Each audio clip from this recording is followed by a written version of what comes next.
Это лучше, чем любая зарплата. Думаешь, если...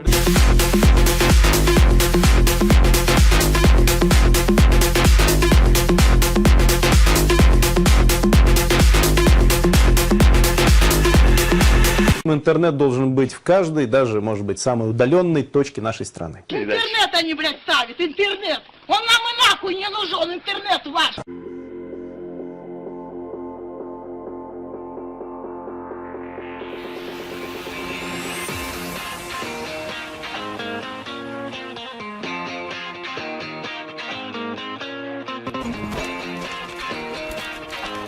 Абракадабра.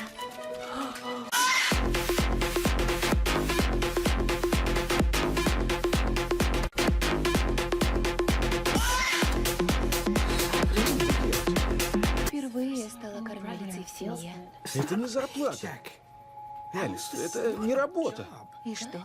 Большинство людей убивают себя или заходят в тупик.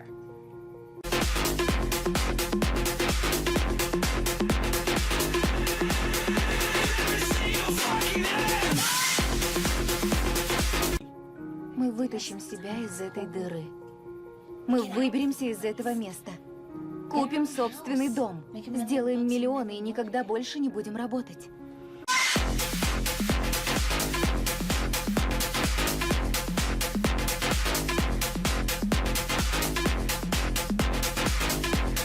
Он оказался у нас не просто так.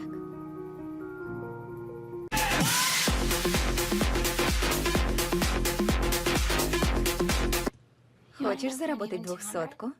Сейчас? Как?